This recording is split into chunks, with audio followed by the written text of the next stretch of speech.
Sword of Coming, episode 504. Untuk melihat video selengkapnya, sahabat bisa kunjungi playlist yang telah Sabta Novel sediakan. Yuk mari, kita berimajinasi bersama dan masuk ke alur ceritanya.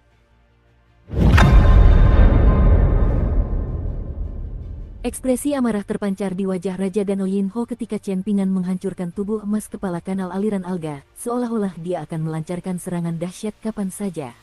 Bahkan, seolah-olah dia mungkin akan sampai menyerbu ke daratan.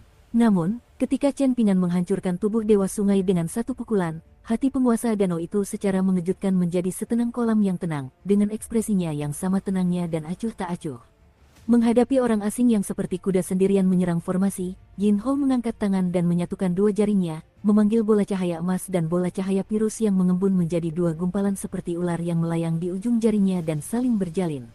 Penguasa Danau Yinho dengan lembut menjentikkan tangannya, menyebabkan kabut naik dari permukaan danau bambu hijau dengan dirinya sebagai pusatnya. Asap biru seketika menyelimuti area seluas 300 meter dalam radius. Di dermaga, apalagi duyu dari istana kapak hantu, bahkan Yan King pun tidak dapat melihat apapun selain hamparan kabut putih yang luas ketika ia menyalurkan kinya untuk melihat ke sana. Ia tidak dapat melihat penguasa danau dan banyak pejabat terpelajar serta pejabat bela diri dari Istana Naga. Sementara itu, leluhur tua dari alam abadi cekungan harta karun tampaknya telah mengaktifkan harta karun berharga dari kekuatan abadi, dengan semburan cahaya harta karun yang samar-samar terlihat dan melindungi semua kultivator kekuatan abadi. Para kultivator kemudian mulai perlahan mundur, kemungkinan besar bermaksud meninggalkan medan perang dan menyerahkan semuanya kepada penguasa Danau Yinho untuk ditangani. Seekor ular piton emas yang samar dan seekor ular virus terus berputar-putar di sekitar pinggiran kubah berkabut, mengayunkan ekor mereka saat melayang di langit dan tampak seperti keturunan naga banjir yang mengendalikan awan dan hujan serta mempertebal kabut di atas danau bambu hijau. Yan King hanya mengetahui bahwa ini adalah kemampuan mistik bawaan dari Dewa Air yang telah mencapai Dawa Agung. Ini bukan sekadar teknik ilusi, melainkan sesuatu yang mirip dengan penjara jimat, yang dapat terus-menerus menguras energi spiritual di dalam titik akupuntur seorang pemurni ki atau ki sejati seorang seniman bela diri murni setelah mereka terperangkap di dalamnya. Ini adalah kemampuan mistik yang dapat digunakan untuk tujuan ofensif dan defensif. Duyu berdiri diam sepanjang waktu, dan dia melirik bagian dermaga yang hancur di depannya. Struktur itu telah runtuh sepenuhnya, dan hanya area di sekitar kotak bambu dan tongkat pendakian yang masih utuh dan bersih. Sosok senior yang perkasa itu sungguh sangat mengesankan. Apa artinya ini? Ini menandakan bahwa senior yang perkasa itu belum menggunakan kekuatan penuhnya saat itu. Yan King mengibaskan lengan bajunya dan mengusir debu dari dermaga. Namun, matanya tetap tertuju pada keributan di permukaan danau bambu hijau sepanjang waktu. Formasi kabut awalnya meliputi area seluas 300 meter dalam radius, namun seolah-olah seperti jaring ikan yang ditarik ke atas, ukurannya langsung menyusut menjadi hanya sekitar 30 meter dalam radius. Namun, kabut itu juga menjadi sekental air, dengan ular piton emas dan ular virus secara mengejutkan meluncur ke dalam formasi dari kiri dan kanan. Yan King menghela napas dalam hati. Bagaimanapun, ini adalah pertempuran yang terjadi di Danau Bambu Hijau, jadi penguasa Danau Yinho jelas menikmati keuntungan geografis yang luar biasa. Pada saat yang sama, seorang dewa sungai kepercayaannya bahkan rela mengorbankan nyawanya untuk menghalangi kemajuan pemuda berbaju biru itu, menyebabkan dia kehilangan keuntungan awalnya. Seiring berjalannya pertempuran, kemungkinan besar kesulitannya hanya akan semakin memburuk. Penguasa Danau Yinho telah menikmati pengaruh dan kekuasaan di negara layar perak selama 1000 tahun tanpa pernah jatuh, dan ia bahkan mampu berdiri sejajar dengan dewa-dewa formal 5 gunung sebagai dewa air. Dengan mempertimbangkan hal-hal ini, tidak mengherankan jika leluhur tua itu memilih Istana Naga Danau Bambu Hijau sebagai tempat peristirahatan terakhir dalam perjalanan mereka ke kota pengiring kekaisaran. Yan King melirik Duyu dan melihat bahwa dia masih tenang dan tidak terpengaruh.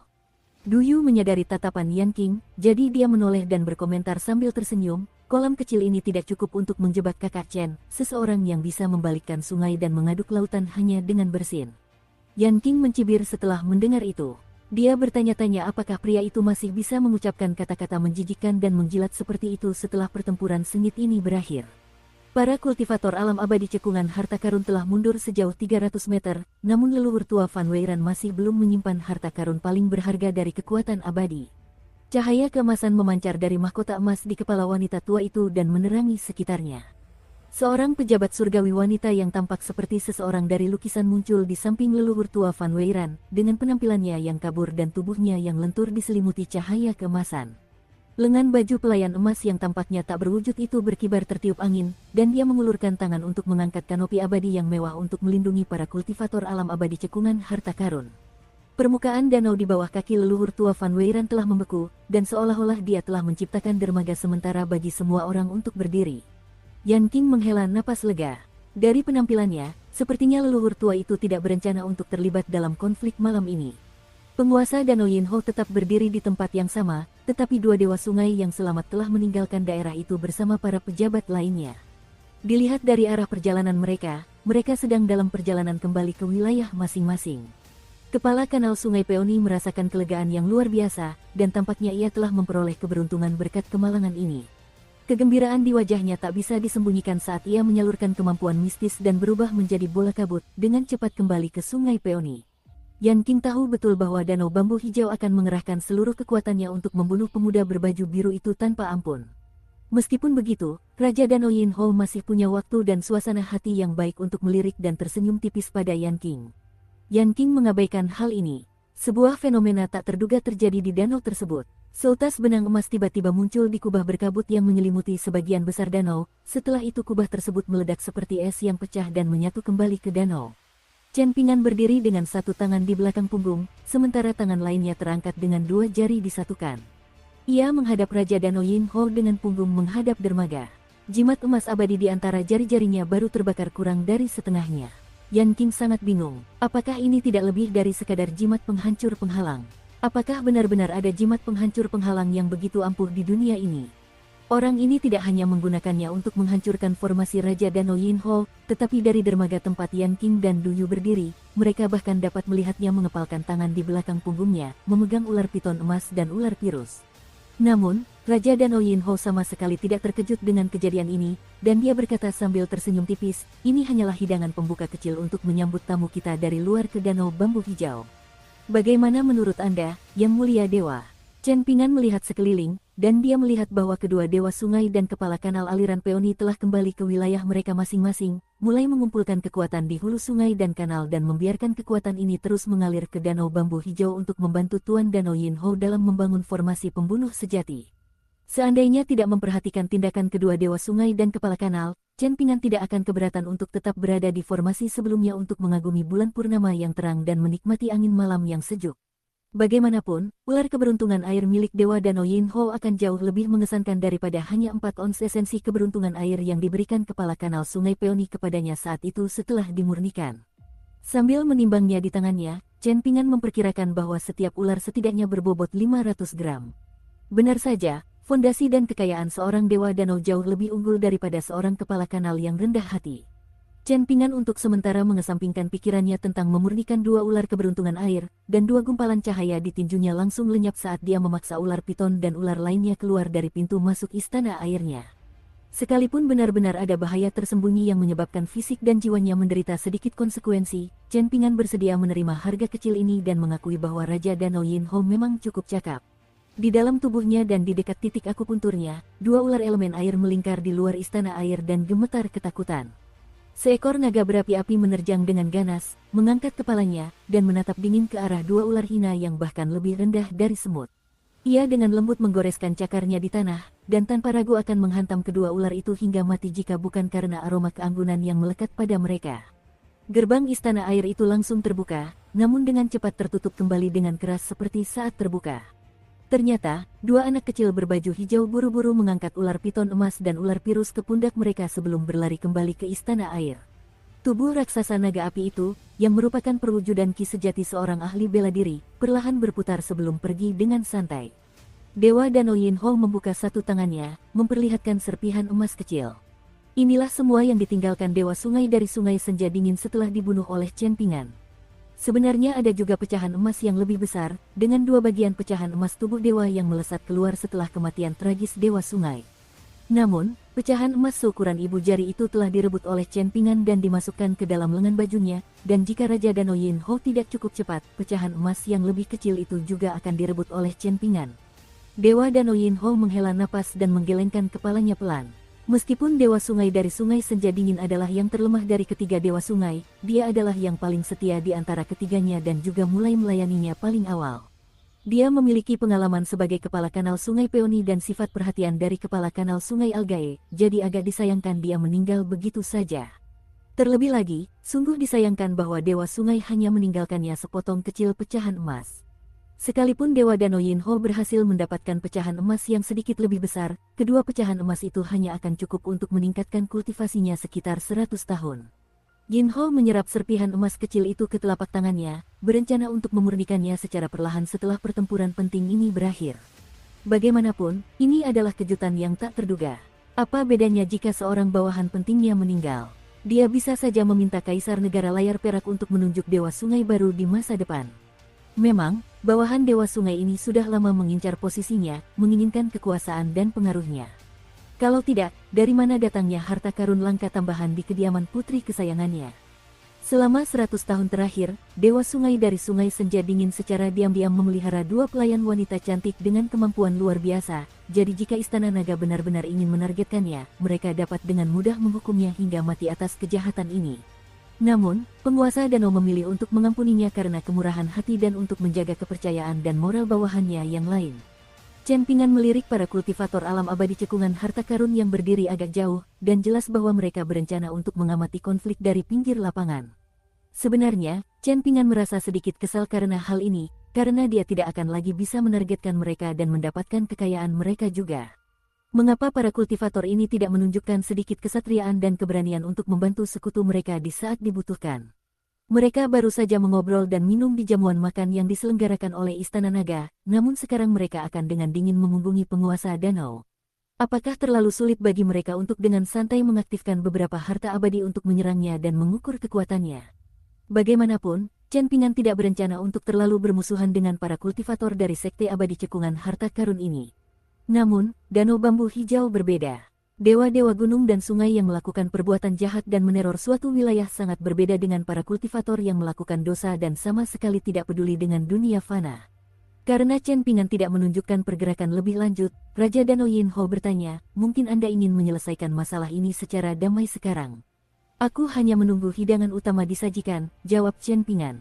Luar biasa, sangat bagus, sungguh terus terang dan jujur, seru Raja Danau Yinho sambil tertawa terbahak-bahak. Chen Ping'an menyipitkan matanya. Penguasa danau telah mengawasi kekayaan air Danau Bambu Hijau selama 1000 tahun, memerintah wilayah yang seluas wilayah beberapa negara bawahan kecil. Dia mungkin telah memperlakukan dunia fana sebagai mainannya selama bertahun-tahun, bukan? Setelah menjadi roh, diangkat menjadi dewa resmi, dan memperoleh kekuatan dewa, apakah penguasa danau belum pernah terpaksa meneteskan air mata sebelumnya? Tidak ada riak sedikit pun di permukaan sungai. Namun, sesosok berwarna biru langit seketika muncul di hadapan penguasa Danau Yinho. Penguasa danau, yang mengenakan jubah naga berwarna merah keunguan yang mewah, ragu sejenak sebelum memutuskan untuk tidak menghindar. Sebaliknya, ia berencana untuk menguji kekuatan tinju dari yang disebut sebagai pendekar pedang abadi yang berdiri di depannya. Dia mengangkat tangan untuk menangkis serangan Chen Ping'an. Jubah naga berwarna ungu kemerahan itu adalah jubah dao yang telah dimurnikan dengan teliti oleh penguasa Danau Yinho dengan menghabiskan sejumlah besar koin abadi, dan itu adalah harta abadi sejati yang dapat dianggap sebagai harta berharga bahkan di antara kekuatan abadi seperti kota kapak kuning dan alam abadi cekungan harta karun. Jika berbicara tentang fondasi dan kekayaan kekuatan abadi, hal ini sebagian besar ditentukan oleh berapa banyak harta abadi yang dimiliki oleh kekuatan abadi tersebut. Namun, jika berbicara tentang dewa-dewa formal gunung dan sungai, fondasi dan kekayaan mereka ditentukan oleh berapa banyak posisi dewa yang dapat mereka manipulasi dan berikan secara bebas kepada bawahan terpercaya mereka. Kekuatan yang begitu besar, seekor naga banjir yang berenang di permukaan jubah dao berwarna merah keunguan tiba-tiba meledak seketika. Raja Danau Yinho memanfaatkan momentum tersebut untuk meluncur mundur sekitar selusin meter. Mungkin pemuda berbaju biru ini adalah seorang Grandmaster bela diri tingkat Vajra. Mungkin identitasnya sebagai yang disebut sebagai pendekar pedang abadi hanyalah tipu daya yang sengaja ia lakukan di kuil Dewa Air.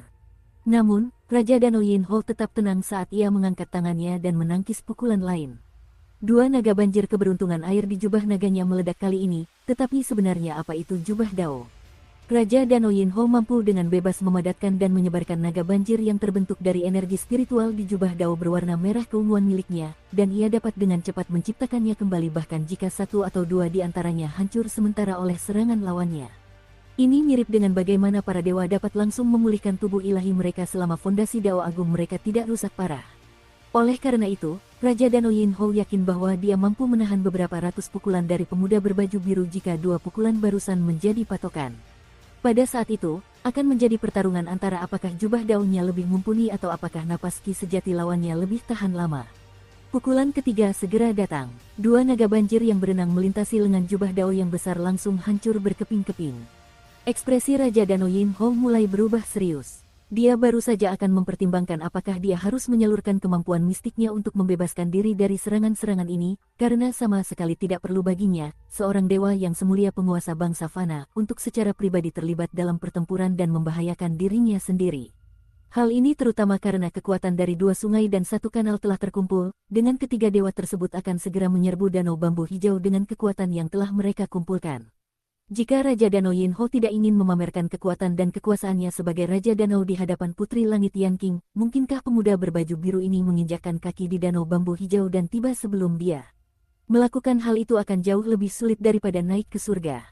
Penguasa Danau Yinho melayang beberapa meter di atas permukaan danau, dan setelah terdorong mundur oleh pukulan lain, dia diam-diam meletakkan 1 kakinya di danau dan tersenyum tipis dengan cara mengejek. Namun, pukulan lain segera datang. Sesuatu yang tampak seperti patung es penguasa danau seketika hancur berkeping-keping menjadi banyak bagian. Penguasa Danau Yinho berdiri jauh di dalam air beberapa meter di bawah permukaan, menggenggam kedua tangannya di belakang punggung dan menggoyangkan pergelangan tangannya untuk mengendurkan otot-ototnya. Benar saja, pemuda berbaju biru ini adalah seorang seniman bela diri sejati. Tidak heran jika dia berani membunuh penguasa kanal dan dewa sungai dengan gegabah. Sebuah pukulan keras tiba-tiba menghantam punggung penguasa danau, dengan aura tinju melesat ke atas dan langsung meledakkan penguasa danau keluar dari air ke langit. Untungnya, hanya 6 naga banjir yang berenang melintasi jubah dao berwarna merah keunguan yang hancur akibatnya. Jika tidak, jubah dao akan kehilangan kekuatannya untuk sementara waktu jika ke-9 naga banjir itu hancur sekaligus. Dalam hal ini, jubah dao penguasa danau berfungsi dengan cara yang mirip dengan zirah pembawa embun ilahi yang dibentuk dari butiran zirah militer. Pukulan lain menghantam dari atas. Terdengar dentuman keras di langit, seolah-olah seseorang telah memukul lonceng besar. Penguasa Danau Yinho baru saja diluncurkan keluar dari Danau Bambu Hijau beberapa saat yang lalu, namun ia langsung terhempas kembali ke danau pada saat berikutnya. Meskipun Raja Danau Yinho hampir tidak terluka oleh serangan-serangan ini, dia merasa menghadapi 2 pukulan itu benar-benar momen paling memalukan dalam hidupnya. Setelah itu, di dasar danau, seolah-olah gemuruh guntur musim dingin yang teredam merambat di Danau Bambu Hijau. Air danau itu bergejolak hebat. Namun, seolah-olah gelombang besar itu terhenti oleh tembok kota yang menjulang tinggi ketika mendekati pelayan emas yang memegang kanopi abadi, dengan lapisan gelombang yang tak terhitung jumlahnya hancur berkeping-keping dan berubah menjadi butiran air putih salju yang kacau begitu menghantam cahaya harta karun emas tersebut. Fan Weiran tersenyum dan berkata, "Mari kita amati pertempuran dari tepi pantai." Lapisan es yang menahan para kultivator alam abadi cekungan harta karun terangkat ke langit dan dengan cepat terbang menuju dermaga. Leluhur tua Fan Weiran adalah pemimpin tertinggi alam abadi cekungan harta karun, jadi para kultivator yang berdiri di belakangnya tentu saja tidak memiliki keluhan. Hanya leluhur kedua yang eksentrik, guru terhormat dari gadis surgawi Yanking, yang berani membantah leluhur tua Fan Weiran. Setelah mereka tiba di dekat dermaga, lapisan es itu diam-diam mencair kembali ke danau setelah kehilangan dukungan energi spiritual Fan Weiran. Mengikuti jejak leluhur mereka, para kultivator dari alam abadi cekungan harta karun dengan anggun melayang turun ke dermaga yang hampir sepenuhnya hancur. Ketika para dewa itu tiba di dekat dermaga, Duyu mengertakkan giginya dan bergegas menuju kotak bambu dan tongkat pendakian, sambil meletakkan tangannya di gagang pedangnya. Fan Weiran hanya melirik sekilas murid militer dari istana kapak hantu sebelum melewatinya bersama para kultivator lainnya. Seolah-olah memiliki ikatan batin dengan leluhur lama, pelayan wanita emas yang memegang kanopi abadi itu juga melirik Duyu. Gigi Duyu bergemeletuk, tubuhnya tegang saat ia dengan teguh tetap berdiri di samping kotak bambu dan tongkat pendakian. Hal ini dapat dimengerti karena wanita yang tinggi dan tegap itu adalah kultivator paling berpengaruh kedua di antara selusin negara. Selain itu, kekuatannya hanya sedikit lebih lemah daripada penguasa kota kapak kuning, kultivator paling berpengaruh di wilayah tersebut. Pada saat yang sama, Fan Weiran juga terkenal karena temperamennya yang mudah marah. Ia awalnya gagal menjadi pemimpin alam abadi cekungan harta karun di masa lalu, dan sebagai akibatnya, beberapa kultivator dari sekte abadi akan mati setiap kali ia memimpin mereka dalam perjalanan pelatihan di dunia kultivasi. Tentu saja, ada lebih banyak lagi seniman bela diri di dunia kultivasi yang cukup malang untuk menderita kemarahannya. Fan Weiran adalah orang yang kejam dan haus darah, dan dia pernah pergi ke kediaman seorang Grandmaster bela diri tingkat 6 yang telah menyinggung seorang murid alam abadi cekungan harta karun di dunia kultivasi. Setelah menjatuhkan Grandmaster bela diri itu ke tanah dengan harta abadi, Van Weiran berdiri di sampingnya dan menginjak-injaknya berulang kali, mulai dari kaki hingga kepala dan menghancurkannya menjadi daging cincang. Van Weiran mengangkat jari dan mengetuk ringan mahkota emas di kepalanya, menyebabkan semua cahaya emas mengalir kembali ke mahkota. Pelayan emas dan kanopi abadi di tangannya secara otomatis menghilang sebagai akibatnya. Yan Qing membungkuk dan berkata, Yan Qing memberi hormat kepada leluhur tua. Ekspresi ramah terpancar di wajah Van Weiran saat dia dengan lembut menusuk dahi Yan Qing dan berkata dengan nada pura-pura marah, kau cukup berani, Yan kecil, berani-beraninya bepergian bersama orang asing yang sangat jahat seperti ini. Yan Qing merasa malu dan terdiam sambil berdiri di sana dengan tangan di depan tubuhnya. Van Weiran berbalik menghadap danau bambu hijau, menggunakan suara pikirannya untuk memberitahu Yan Qing, pertunjukan yang bagus akan segera dimulai. Orang ini telah berhasil menghancurkan proyeksi Yin Hou sepenuhnya dan memaksanya untuk menunjukkan tubuh aslinya, jadi tidak diragukan lagi bahwa dia adalah Grandmaster seni bela diri tingkat tubuh Vajra. Ini memang sangat langka dan luar biasa. Jika kita melihat dunia kultivasi di luar pegunungan belasan negara, sudah 200 tahun sejak kemunculan terakhir seorang seniman bela diri tingkat tubuh Vajra yang legendaris. Yan kecil, kau benar-benar harus berhati-hati saat melawan musuh seperti itu. Kau tidak boleh membiarkannya mendekatimu, dan kau tidak boleh terlalu percaya diri seperti Raja Danau Yin Hou, kalau tidak kau akan menderita akibatnya. Bukankah bodoh jika tidak menggunakan harta karun abadi dan teknik abadi dan hanya mengandalkan tinju kosong untuk adu kekuatan dengan ahli bela diri itu? Yan Qing mengangguk sebagai jawaban. Bagaimanapun, penguasa danau memiliki fisik yang sangat kuat secara bawaan, sesuatu yang tidak mungkin bisa ditandingi oleh para penyempurna ki seperti kita. Pada dasarnya dia adalah seekor binatang buas, jadi wajar jika dia memiliki kulit yang sangat tebal dan kasar, lanjut Van Weiran. Seekor ular piton raksasa dengan panjang 300 meter tiba-tiba muncul di atas danau, mengacungkan keempat cakarnya dan mengangkat kepalanya sambil melebarkan mulutnya dan menyemburkan sinar cahaya biru kehijauan ke permukaan danau. Sosok berbaju biru langit itu mengangkat telapak tangannya dan secara mengejutkan menghalangi sinar cahaya yang dahsyat itu secara langsung. Ini adalah pemandangan yang memukau, dan tampak seolah-olah bulan purnama sedang terbit dari danau. Yan Qing dengan tenang mengamati pemandangan yang menakjubkan ini. Van Weiran terkekeh dan berkomentar, seorang seniman bela diri tingkat tubuh Vajra terlibat dalam pertempuran besar melawan tubuh dewa seorang penguasa danau. Lumayan sekali. Perjalanan ini sangat berharga. Pada saat itu, 3 naga air yang masing-masing berukuran lebih dari 100 meter panjangnya muncul di 2 muara sungai dan 1 muara kanal danau tersebut.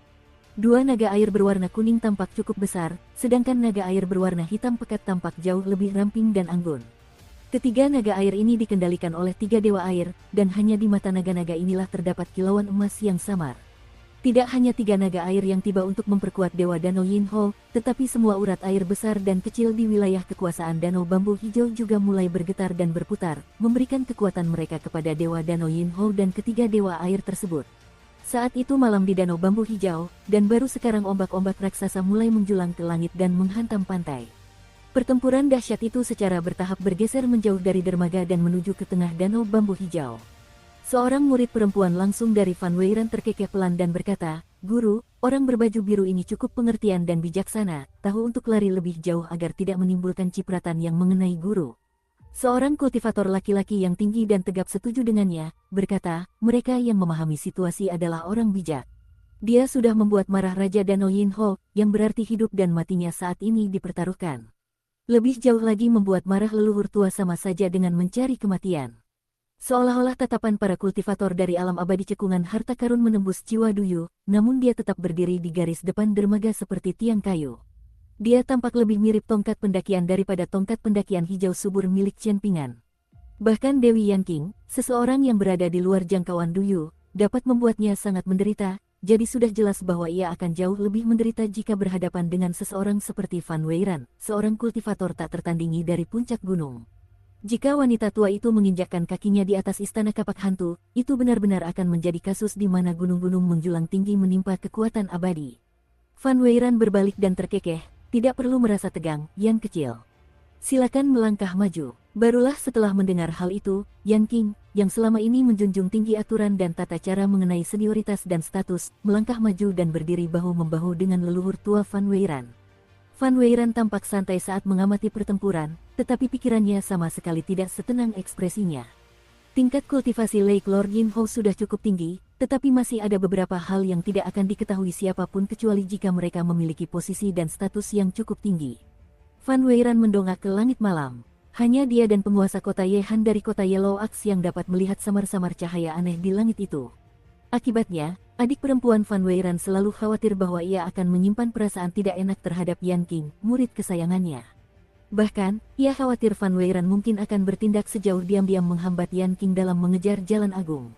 Karena itu, ia selalu sangat waspada terhadap Fan Weiran seolah-olah ia sedang menjaga seorang pencuri. Fan Weiran menganggap hal ini agak menggelikan. Seorang gadis muda dengan penampilan polos tiba-tiba berkata dengan suara lembut, "Leluhur tua, sepertinya orang itu hanya sedang berlatih teknik tinjunya dan menggunakan ular piton dan ular lainnya untuk menempa fisiknya." Fan Weiran memberi isyarat dengan tangannya, dan gadis kecil itu melompat ke sisinya sebelum mendongak dan berkata dengan suara polos, "Benar, leluhur tua. Aku tidak berbohong padamu." Fan Weiran yang tinggi dan tegap sedikit membungkuk, menepuk kepala gadis muda itu dan menatap matanya yang indah dan berkilauan. "Cui kecilku juga memiliki bakat luar biasa dan cukup mengesankan, jadi mungkin kau akan sesukses bibi guru Yan saat dewasa nanti. Saat kau meninggalkan pegunungan untuk berlatih di dunia kultivasi, kau akan menjadi seorang gadis surgawi yang menarik perhatian semua orang kemanapun kau pergi." Yan Qing tersenyum tipis kepada gadis muda itu. Gadis muda itu melirik Yan Qing sebelum memilin tangannya dan menundukkan kepalanya, berkata dengan malu-malu, "Aku sama sekali tidak secantik bibi Tuan Yan." Fan Weiran tertawa terbahak-bahak. Hal ini membuat gadis muda itu merasa semakin malu. Yan Qing memelintir telinga gadis muda itu dengan lembut. Ini adalah tampilan keintiman yang jarang terlihat dari Yan Qing. Setelah selesai tertawa, Fan Weiran menatap ke tengah danau bambu hijau yang jauh, dengan tatapan penuh niat membunuh di matanya sambil berkata dengan suara serius, "Kalau begitu, kita perlu meluangkan waktu untuk merencanakan langkah selanjutnya." Kemunduran kekuatan abadi seringkali dimulai ketika satu generasi lebih rendah daripada generasi sebelumnya. Kota Yellow Axe cukup berhasil dalam hal ini, karena mereka memiliki Helu untuk memimpin generasi penerus. Namun, alam abadi Treasure Basin bahkan lebih unggul. Selain Yan Qing dan Little Cui, ada juga murid pertama Fan Weiran yang telah mengasingkan diri selama 10 tahun. Ketiga kultivator muda ini adalah pilar masa depan alam abadi cekungan harta karun. Jantung Yan Qing berdebar kencang. Orang itu jelas-jelas telah menyembunyikan kekurangannya, dan leluhur tua Fan Weiran awalnya memutuskan untuk mengamati pertempuran dari pinggir lapangan, jadi mengapa dia tiba-tiba mengembangkan niat membunuh sekarang? Di atas permukaan danau bambu hijau, seekor ular piton raksasa, wujud asli dari penguasa danau Yinho, menghentakkan ekornya yang besar ke sebuah pulau dan menciptakan jurang yang sangat besar. Pemuda berbaju biru itu hanya melayangkan tinjunya untuk mendorong lawannya mundur. Dia lebih dari cukup mampu untuk membela diri, tetapi dia jelas sangat kurang dalam hal kemampuan menyerang.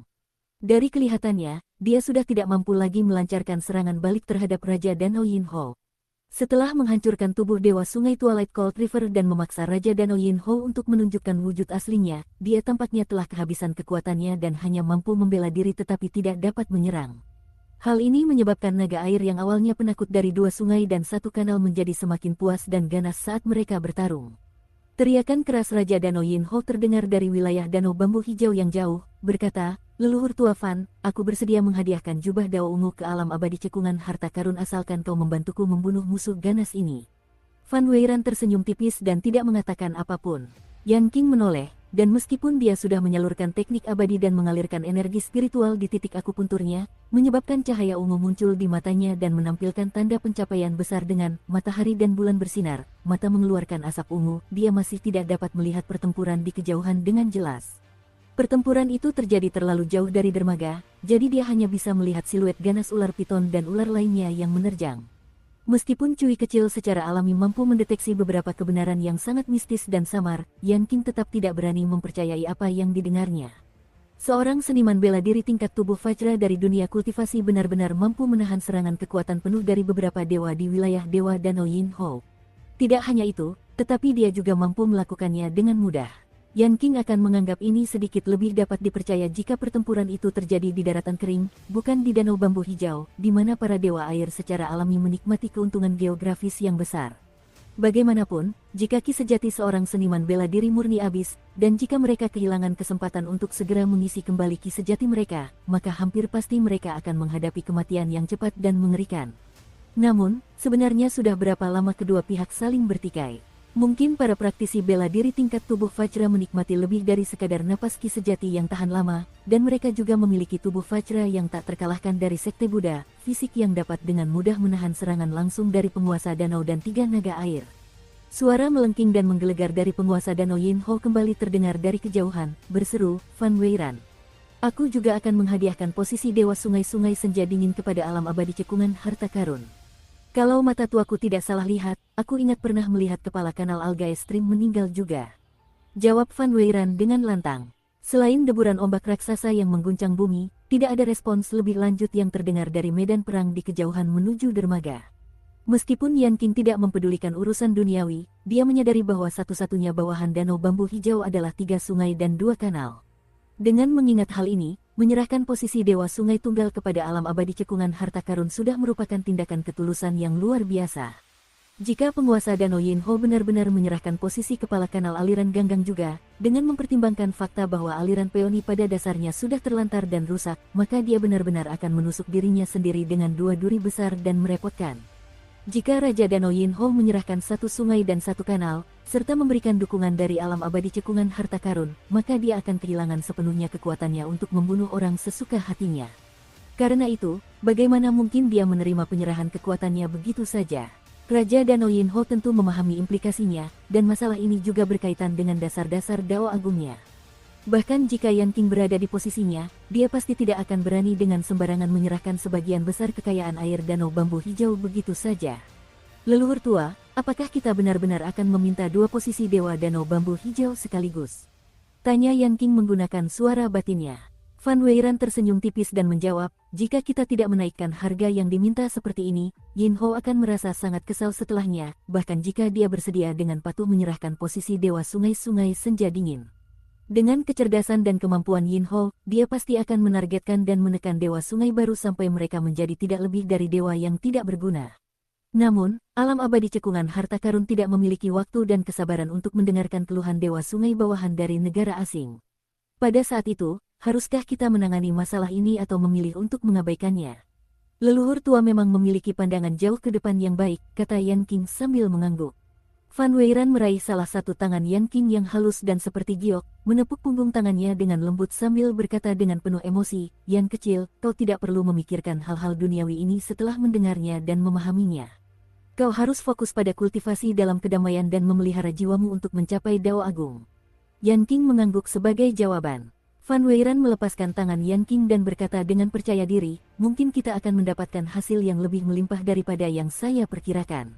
Tentu saja. Kurang dari 10 menit kemudian, Raja Danau Yin Ho sekali lagi berteriak dengan suara lantang, leluhur tua Fan, aku juga akan memberimu posisi kepala kanal Sungai Alga.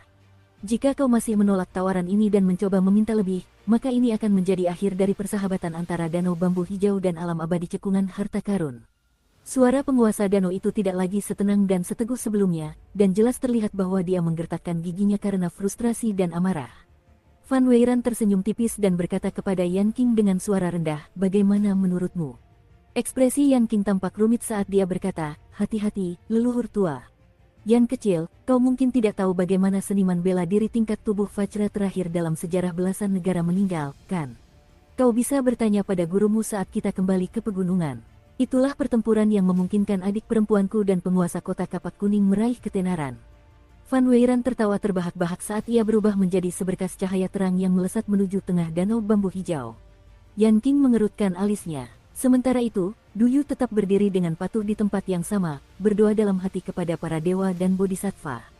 Namun, ia merasa doanya kemungkinan besar tidak akan terkabul ketika melihat leluhur tua dari alam abadi cekungan harta karun melesat menuju danau bambu hijau. Di sebuah pulau kecil yang pada dasarnya telah rata dengan tanah. Tubuh raksasa Raja Danau Yin Ho perlahan merayap mengelilingi seluruh pulau. Naga-naga air yang dikendalikan oleh tubuh-tubuh ilahi dari kedua dewa sungai itu dipenuhi nafsu darah saat mereka dengan ganas menerkam pemuda berbaju biru. Adapun naga air hitam pekat yang dikendalikan oleh kepala kanal Peony Stream, saat ini sedang mengapung di permukaan danau di luar pulau kecil itu. Sementara itu, tubuh fisik kepala kanal bersembunyi di istana naga dan berada di ambang kehancuran saat ia duduk di atas tikar jerami. Wajahnya pucat pasi, dan ia merasa seolah-olah semua tulang di tubuhnya telah hancur menjadi debu. Di dekat situ, kedua dewa sungai berdiri di atas tikar jerami masing-masing dengan mata tertutup dan pikiran sepenuhnya terfokus. Cahaya keemasan mengalir di atas tubuh mereka, dan energi spiritual keberuntungan air terus mengalir ke tubuh mereka dari Istana Naga.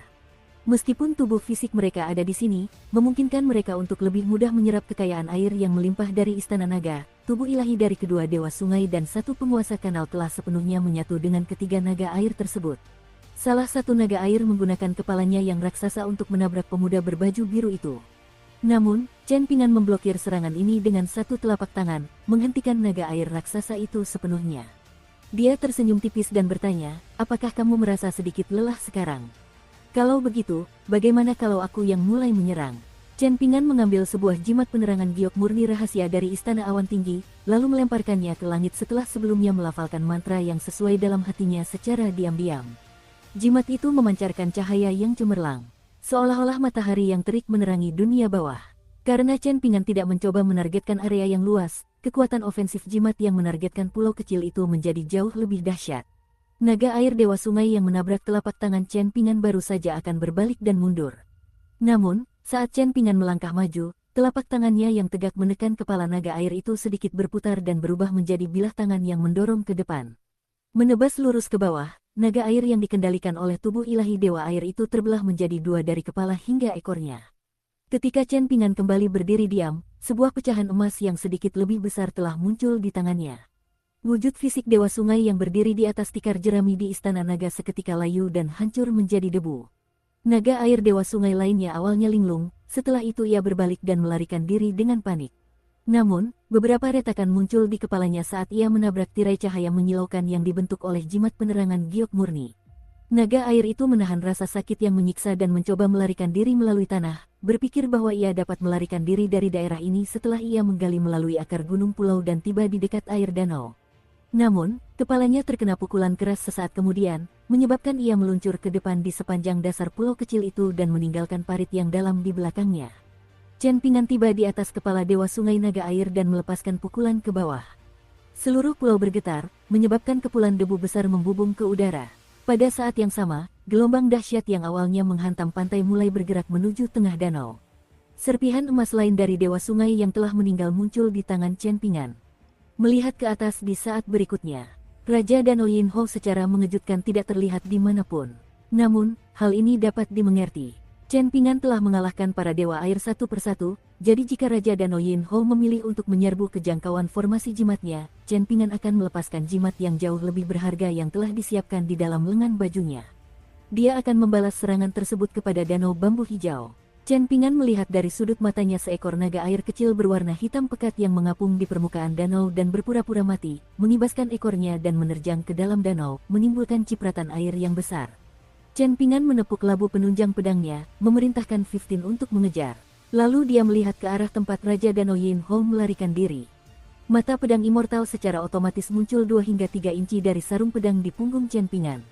Chen Ping'an menyipitkan matanya dan menatap lautan awan tebal yang terus berkumpul di langit di atas danau sambil memberi perintah dengan suara serius, masuk kembali ke dalam. Pedang abadi kembali masuk ke dalam sarung pedang dengan bunyi dentang keras. Sepertinya ia merasa sedikit kesal. Akibatnya, Chen Ping'an sedikit terhuyung ke belakang, tetapi untuk sementara ia tidak berencana untuk berdebat dengan pedang yang ada di punggungnya. Chen Ping'an mengulurkan tangan dan meraih jimat penerangan giok murni. Ada satu kelemahan pada sebagian besar jimat abadi, yaitu mudah diaktifkan tetapi jauh lebih sulit dinonaktifkan. Begitu inti jimat diaktifkan, seseorang hanya bisa menyaksikan tanpa daya saat energi spiritual jimat menyebar ke langit dan bumi. Kultivator hanya dapat memperlambat proses hancurnya inti jimat dan mengalirnya energi spiritual, tetapi mereka tidak dapat sepenuhnya menonaktifkan jimat setelah diaktifkan. Namun, jimat penerangan giok murni memiliki kelebihan karena dapat bertahan lama meskipun sebagian dinonaktifkan. Meskipun sudah menjadi seperti rumah reyot yang bocor karena angin dan hujan, jimat ini masih dapat bertahan setidaknya selama 10 hari tanpa masalah. Chen Ping'an tentu saja memiliki cara untuk memaksa penguasa danau bambu hijau untuk patuh naik ke darat dan berbisnis dengannya, tetapi ini akan memakan waktu. Bagaimanapun, jauh lebih mungkin bahwa penguasa danau akan secara sukarela mendekati pantai untuk bernegosiasi dengannya. Penjahat yang hidup lama dan menikmati posisi tinggi seringkali tidak bodoh, ini adalah realisasi yang sangat mengecewakan. Adapun 15, ia hanya membuntuti kepala kanal Peony Stream dan tidak berusaha membunuhnya. Chen Pingan akan memiliki lebih banyak pengaruh dalam negosiasinya dengan penguasa danau jika dia mengetahui perkiraan lokasi Istana Naga. Chen Pingan berbalik dan menatap langit, bertanya sambil tersenyum, mengapa nenek buru-buru datang ke sini? Apakah nenek takut aku tidak bisa berenang dan tidak bisa kembali ke dermaga? Leluhur tua Fan Weiran benar-benar marah saat ini. Raja Danau Yinho benar-benar melarikan diri dan menggunakan dirinya untuk mengalihkan perhatian pemuda ini. Jika bukan karena dia mendeteksi kedatangannya yang akan segera terjadi, pemuda yang memiliki kekuatan luar biasa ini pasti tidak akan berhenti menyerang dan meninggalkan pengejarannya terhadap Raja Danau Yinho. Saat itu, Raja Danau Yinho masih berani membicarakan persahabatan antara Danau Bambu Hijau dan alam abadi cekungan harta karun. Dalam 100 tahun ke depan, leluhur tua Fan Weiran ingin melihat apakah Danau Bambu Hijau memiliki kekuatan yang lebih dalam atau apakah alam abadi cekungan harta karun memiliki teknik abadi yang lebih tinggi. Adik perempuannya kebetulan tidak dapat lagi naik ke tingkat kultivasi berikutnya, jadi dia dapat memimpin beberapa murid di sini untuk berhadapan dengan binatang buas dan roh rendahan di Danau Bambu Hijau selama 100 tahun ke depan. Dia menatap pemuda yang berbicara sopan, namun tangannya tersembunyi di dalam lengan bajunya dan mencubit jimat yang memancarkan kekuatan yang menakutkan. Sedikit cahaya keemasan dari jimat itu juga terlihat jelas. Fan Weiran berhenti melayang di atas pantai pulau kecil itu, melirik labu merah menyala yang tergantung di pinggang pemuda itu sambil berkata dengan senyum tipis, benar sekali, kau memang seorang pendekar pedang abadi. Tidak hanya itu, kau juga masih sangat muda. Ini sungguh menakjubkan. Chen Pingan meraih labu penyembuh pedangnya dan meneguk air, lalu menyeka mulutnya dengan tangan dan terkekeh. Kakak Duyu itu bercerita tentang banyak sekali perbuatan jahat yang dilakukan oleh Danau Bambu Hijau saat kita dalam perjalanan ke sini, tetapi dia menunjukkan kekaguman yang tulus setiap kali menyebutkan alam abadi cekungan harta karun. Dengan mengingat hal ini, aku tidak akan menyalahkan nenek tua atas tindakanmu malam ini. Kalau tidak, menyaksikan pertunjukan yang menghibur seperti itu membutuhkan imbalan. Fan Weiran tertawa dingin dalam hatinya. Namun, tiba-tiba dia menyadari pemuda itu menatapnya dengan saksama, dan pemuda itu berkata dengan suara pelan, jadi, silakan pergi sekarang. Ekspresi Fan Weiran berubah muram, lengan bajunya tiba-tiba menggembung dan berkibar-kibar tertiup angin. Namun, dia segera tersenyum dan berkata, masih banyak waktu di masa depan, jadi semoga perjalanan pendekar pedang muda lancar dan aman di wilayah ini. Jika Anda mau, Anda juga dapat mengunjungi alam abadi cekungan harta karun sebagai tamu. Chen Pingan mengajukan pertanyaan yang sangat aneh, menanyakan, apakah aula leluhurmu sangat kokoh? Fan Weiran dapat merasakan bahwa pertanyaan itu bukan pertanyaan yang bermaksud baik, tetapi karena dia sudah mengambil keputusan, dia tidak ragu lagi dan menjawab dengan senyum tipis, kau akan tahu ketika kau melihatnya di masa depan, pendekar pedang muda. Kemudian dia terbang kembali ke dermaga. Chen Pingan melirik ke arah lautan awan hitam pekat yang belum juga menghilang. Terlepas dari serangan dari tubuh asli Raja Danau Yinho yang terasa relatif dapat diterima, serangan lemah dari 3 naga air yang tersisa benar-benar tidak mampu menempa dan meningkatkan fisiknya. Chen Pingan menyimpan labu penumbuh pedangnya dan berdiri di sana sejenak sebelum mengetuk kakinya dan bergegas meninggalkan pulau kecil itu. Dia berlari melintasi permukaan Danau Bambu Hijau, berubah menjadi seberkas asap biru saat dia melangkah ringan di atas air dan menuju ke dermaga. Ketika Chen Pingan melompat ke dermaga, dia melihat bahwa leluhur tua Fan Weiran dan para kultivator alam abadi cekungan harta karun telah pergi. Hanya Duyu yang tetap berdiri di sana mengenakan zirah pembawa embun ilahi, memegang gagang pedangnya di satu tangan sambil bertindak sebagai penjaga pintu untuk kotak bambu, topi bambu, dan tongkat pendakian Chen Pingan. Kau menunjukkan kepercayaan dan kesetiaan sebesar ini. Komentar Chen Pingan sambil tersenyum. Duyu dengan cepat mengusap wajahnya dengan tangannya. Wajahnya terasa sedikit kaku karena angin dan hujan, tetapi dia segera menggosokkan kedua tangannya dan memasang senyum yang mempesona setelah mengusap wajahnya dan merilekskan otot-ototnya. Ia memang ingin berbicara dengan penuh hormat dan memuji Chen Pingan, tetapi ia tidak mampu memikirkan pujian yang pantas untuk situasi tersebut, sekeras apapun ia memeras otaknya. Ia merasa bahwa kata-kata pujian dalam pikirannya sama sekali tidak layak untuk aura dan kekuatan tak tertandingi dari senior yang hebat ini. Chen Pingan dengan lembut membuka dan meratakan lengan bajunya yang digulung, kemudian mengenakan topi bambunya, menyandang tas bambu di punggungnya, dan menarik tongkat pendakian dari dermaga. Duyu baru saja akan bergerak, tetapi dia segera menyadari bahwa kakinya juga mati rasa. Dia telah bekerja dengan tekun sebagai dewa pintu kecil dari Istana Kapak Hantu, jadi setidaknya dia pantas dipuji atas kerja kerasnya meskipun tidak dipuji atas jasanya, bukan? Yang mulia senior, Anda adalah seorang abadi tua dari puncak gunung dengan tatapan yang sangat tajam, jadi Anda pasti samar-samar mengingat apa yang telah saya lakukan untuk Anda malam ini. Chen Pingan berjalan menjauh dari dermaga, dan Duyu buru-buru menonaktifkan armor pembawa embun ilahi miliknya dan mengubahnya kembali menjadi pelet armor militer yang ia masukkan ke dalam lengan bajunya. Langkah kakinya lincah dan cepat seperti angin saat ia menyusul Chen Pingan dan bertanya dengan suara pelan, "Senior, apa yang harus kita lakukan sekarang setelah kita berhasil memukul mundur banyak dewa air danau bambu hijau dan mengusir sekelompok kultivator dari alam abadi cekungan harta karun? Haruskah kita menargetkan kuil kedua dewa sungai, atau haruskah kita pergi ke kota pengiring kekaisaran untuk memperebutkan harta karun yang berharga?" "Kita," tanya Chen Pingan sambil tersenyum. Adapun mengenai keakuratan pernyataannya bahwa dia telah mengusir banyak dewa air, Chen Pingan tidak mau repot-repot mengoreksi Duyu dan menjelaskan hal-hal ini kepadanya. Duyu terkekeh dan sama sekali tidak tampak gelisah atau malu. Namun, tetap perlu menjaga keseimbangan dan tidak berlebihan, jadi Duyu tidak bertele-tele tentang hal lain setelah itu. Meskipun begitu, Duyu tak kuasa menahan diri untuk bertanya setelah berjalan beberapa saat, "Senior, apakah kita sedang menuju ke kuil Dewi Air milik kepala kanal Sungai Alga?" Chen Pingan mengangguk dan menjawab, "Saya berencana beristirahat di sana selama beberapa hari dan menunggu penguasa danau datang ke darat untuk membicarakan bisnis dengan saya." Duyu mengangguk sebagai jawaban dan tidak berani mengajukan pertanyaan lebih lanjut. Setelah kembali ke kuil Dewi Air, mereka melihat bahwa semua orang telah melarikan diri setelah kematian kepala kanal Sungai Alga. Terlepas dari apakah mereka hantu atau manusia hidup, tidak satu pun dari bawahan atau pelayan kepala kanal yang tersisa di kuil. Chen Pingan tiba di depan kediaman bagian dalam dengan plakat emas bertuliskan, "Sungai yang mengalir tak pernah kering," tergantung di atas pintu, dan dia meletakkan plakat emas itu di dalam harta karun minimalisasinya.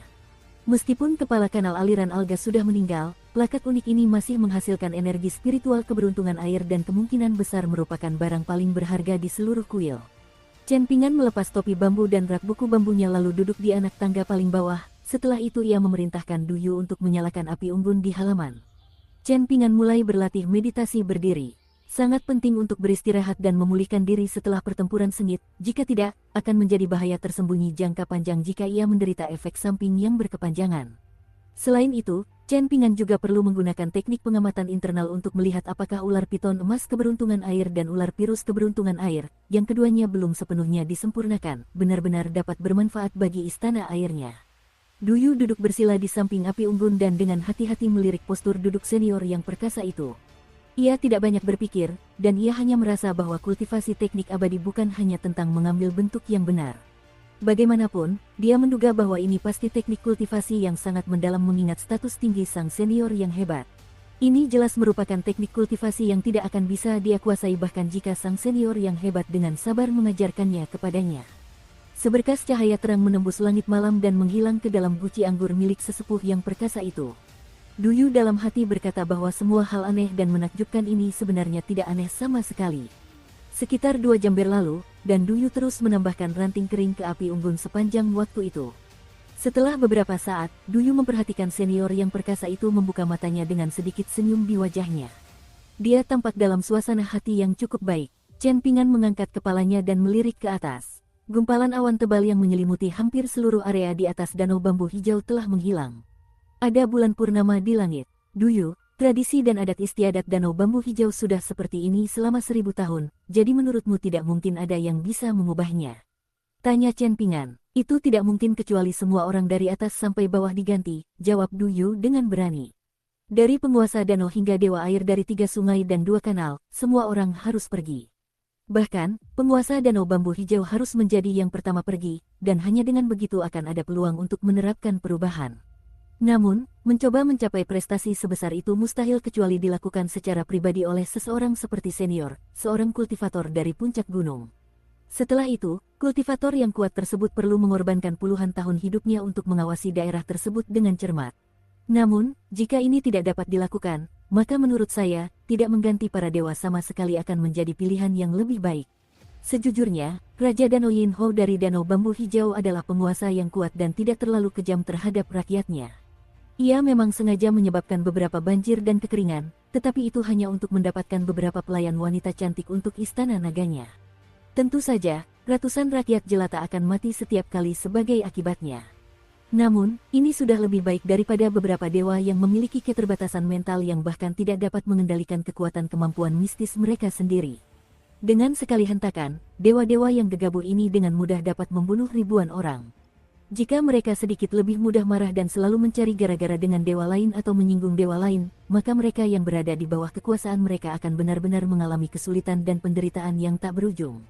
Aku telah berkeliling dunia kultivasi selama bertahun-tahun, dan aku telah bertemu dengan banyak dewa gunung, dewa sungai, dewa kota, dan penguasa gunung yang hanya fokus pada masalah besar dan sebagian besar mengabaikan masalah kecil. Mereka tidak peduli dengan manusia biasa, dan mereka fokus membangun hubungan dengan para immortal resmi di pegunungan, Grandmaster seni bela diri dengan pasukan mereka sendiri, kerabat pejabat di ibu kota, cendekiawan dengan potensi bagus, dan sebagainya. Chen Ping'an melirik Duyu. Ekspresi polos terpancar di wajah Duyu saat ia berkata, "Aku hanya mengatakan yang sebenarnya, senior, dan bukan aku yang melakukan hal-hal buruk ini. Sejujurnya, perbuatan buruk yang kulakukan di dunia kultivasi tidak ada apa-apanya dibandingkan dengan perbuatan jahat yang dilakukan oleh penguasa Danau Bambu Hijau dan penguasa kanal aliran alga. Itu hanyalah setetes air di lautan. Aku sadar senior tidak menyukai sifat dingin dari kekuatan abadi kita, tetapi aku hanya mengatakan kebenaran yang tulus di hadapan senior. Aku tidak berani mengucapkan satu kebohongan pun." Chen Ping'an tersenyum dan tidak mengatakan apapun. Duyu tidak mencoba peruntungannya, karena ia mengerti bahwa ia sebenarnya tidak disukai oleh dewa tua dari puncak gunung itu. Ia tahu bahwa ia tidak bisa meminjam kekuatan dominan dari senior yang berkuasa ini untuk mengganggu orang lain. Paling banter, si senior yang perkasa itu tidak akan membunuhnya hanya dengan sekali kibasan lengan bajunya. Duyu cukup pintar untuk memahami hal ini. Mungkin inilah sifat sejati seseorang dari puncak gunung. Mungkin inilah makna sebenarnya dari Dewa Agung yang tidak berperasaan. Sebenarnya, Duyu juga merasa sedikit melankolis saat menatap bulan barusan. Dia sudah berkelana di dunia kultivasi berkali-kali, tetapi entah mengapa, hari ini adalah pertama kalinya dalam bertahun-tahun dia merindukan orang tuanya. Namun, ia segera menjadi waspada dan fokus setelah Chen Ping'an membuka matanya, dengan hati-hati menjawab pertanyaan-pertanyaan senior yang tampaknya biasa saja itu. Dia menganggap ini hanya sebagai bentuk penguatan pikirannya. Orang tuanya selalu mengatakan bahwa penguatan pikiran tidak terlalu penting, dan ajaran leluhur tentang kekuatan abadi serta omelan berulang-ulang dari para mentor Dao kepada murid-murid mereka hanyalah komentar dangkal. Sebenarnya, koin abadi, harta abadi, dan teknik abadi yang berkaitan dengan dasar-dasar Dao Agung seseorang adalah 3 hal terpenting. Tentu saja, masih perlu untuk sedikit mengasah pikiran. Duyu mengumpulkan keberaniannya dan bertanya, "Senior, bagaimana jalannya pertempuran di Danau Bambu Hijau?" Chen Ping'an tersenyum dan menjawab, "Seperti yang kau katakan, aku hanya mendorong para dewa air kembali. Lagi pula, kita perlu menghasilkan uang dengan cara yang damai dan harmonis." Duyu memiliki firasat yang mengganggu bahwa ini bukanlah kenyataan. Namun, dia tidak memiliki keberanian untuk menyelidiki lebih lanjut. Dia telah menggunakan hampir seluruh keberaniannya di masa depan hanya dalam 1 malam. Apalagi yang bisa dia lakukan saat ini? Setelah itu, Chen Ping'an mulai fokus berlatih meditasi berdiri. Sementara itu, Duyu menggunakan mantra rahasia istana kapak hantu untuk perlahan memasuki keadaan meditasi dan berlatih teknik pernapasan. Fajar pun tiba. Chen Ping'an berdiri dan mulai berlatih meditasi berjalan, lalu berkata kepada Duyu yang buru-buru berdiri di sampingnya, "Lihatlah sekeliling kuil Dewi Air ini dan lihat apakah kau bisa menemukan harta karun yang berharga." Duyu mengangguk sebagai jawaban dan hendak mencoba peruntungannya, melihat apakah dia bisa menemukan alat abadi atau beberapa koin panas yang lebih rendah nilainya untuk senior yang hebat ini. Namun, Chen Ping'an tiba-tiba menambahkan, "Yang saya maksud dengan harta berharga adalah apapun yang bernilai 1 koin kepingan salju." Duyu tersentak mendengar ini, berpikir bahwa dia pasti salah mendengar kata-kata senior yang hebat itu. "Senior, apakah maksud Anda 1 koin panas yang lebih rendah?" Tanyanya dengan suara hati-hati. "Dengan pendengaran yang begitu buruk, sungguh menakjubkan bagaimana kau bisa bertahan di dunia kultivasi sampai sekarang," ujar Chen Ping'an dengan kesal. Duyu segera tersadar, dan dia mulai menjelajahi seluruh kuil untuk mencari sesuatu yang berharga. Dengan sesepuh perkasa berdiri di sampingnya, dia bahkan berani menggali istana naga di dasar Danau Bambu Hijau, apalagi kuil tak bertuan milik seorang ahli kanal. Chen Ping'an memejamkan matanya dan terus berlatih meditasi berjalan. Barulah ketika tengah hari tiba, Duyu kembali ke halaman dengan membawa 2 karung besar. Ia kembali dengan hasil panen yang melimpah. "Aku akan mengambil karung yang lebih berharga, dan kau bisa menyimpan yang satunya," kata Chen Ping'an. "Apakah saya melakukan kesalahan, senior?" tanya Duyu dengan ekspresi cemas. Chen Ping'an terus berlatih meditasi berjalan sambil menjawab dengan suara pelan, "Ada aturan dalam hal kultivasi, ada aturan dalam hal bepergian di dunia kultivasi, dan ada juga aturan dalam hal melakukan transaksi. Apakah kau mengerti ini?" Duyu sebenarnya tidak mengerti, tetapi dia berpura-pura mengerti. Bagaimanapun, dia dengan gugup menerima karung berisi harta karun yang nilainya lebih rendah sesuai instruksi Chen Ping'an. Setelah berpikir sejenak, Duyu membuka kedua karung itu dan memindahkan beberapa barang paling berharga dari karungnya ke karung milik senior yang perkasa itu. Chen Ping'an tidak menghentikannya. Dia berhenti berlatih meditasi berjalan dan melompat ke puncak atap bangunan tertinggi di kuil itu, menatap ke arah kota pengiring kekaisaran yang jauh. Setelah itu, Chen Ping'an mulai berjalan menyusuri banyak bubungan atap sambil berlatih meditasi berjalan. Duyu merasa bingung, mengapa sesepuh perkasa itu tampak berlatih jurus tinju bela diri dunia kultivasi, bukannya teknik abadi. Namun, ia langsung merasakan kekaguman yang mendalam. Benar saja, sesepuh yang perkasa ini berbeda dari yang lain dan telah kembali ke keadaan kesederhanaan alaminya. Malam tiba, dan Duyu menyalakan api unggun lagi di halaman. Baiklah, kau bisa melanjutkan perjalananmu di dunia kultivasi sekarang, kata Chen Ping'an. Kau sudah tinggal di kuil selama 1 hari 1 malam, jadi semua orang yang mengamatimu sudah mengetahui situasinya sekarang. Duyu merasa sedikit canggung. Benar saja, trik-trik halusnya tidak luput dari deteksi senior yang hebat ini. Namun, jika keduanya langsung berpisah di dermaga, Duyu khawatir dia tidak akan bisa sampai ke kota pengiring kekaisaran dalam keadaan hidup. Duyu berpikir sejenak dan merasa bahwa ia harus berhenti sebelum terlalu memaksakan keberuntungannya. Dengan pemikiran itu, ia mengambil karung harta karun yang nilainya lebih rendah dan hendak menuju kota pengiring kekaisaran. Namun, Chen Ping'an tiba-tiba memanggilnya kembali dan berkata, "Tunggu sebentar lagi." Duyu menuruti instruksi Chen Ping'an dan meletakkan karung rami, duduk bersila di tanah dan berkata dengan suara pelan, "Senior, sebenarnya saya tahu jimat rahasia lain dari aula leluhur sekte abadi saya, yang tidak kalah hebatnya dengan jimat tanah salju dan jimat pembawa prasasti." Chen Ping'an tersenyum dan menjabat tangannya, berkata, "Saat itu kau menghadapi situasi hidup dan mati, jadi wajar jika kau melakukan sesuatu yang tidak bermoral.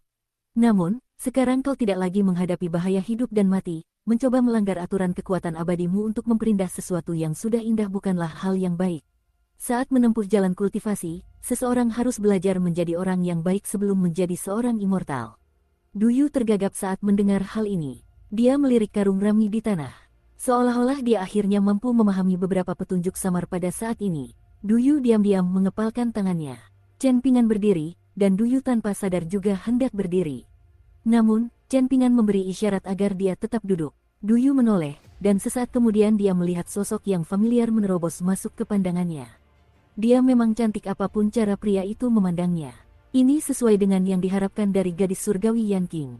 Chen Ping'an mengerutkan alisnya. Duyu merasa sedikit takut, dan dia berdoa dalam hatinya agar dewa tua yang perkasa itu tidak dengan kejam menghancurkan bunga yang indah ini. Mungkin dewa tua yang perkasa itu tidak akan peduli jika gadis surgawi yang cantik seperti ini terbunuh, tetapi Duyu pasti akan merasa sedih. "Kau sudah berhasil membunuh 2 dewa sungai dan 1 kepala kanal secara beruntun, jadi mengapa kau sengaja membiarkan Raja Danau Yinho melarikan diri?" tanya Yan Qing. Duyu hampir terjatuh, dan dia buru-buru meletakkan tangannya di tanah untuk menopang dirinya. "Siapa yang memberimu keberanian untuk mencariku berulang kali?"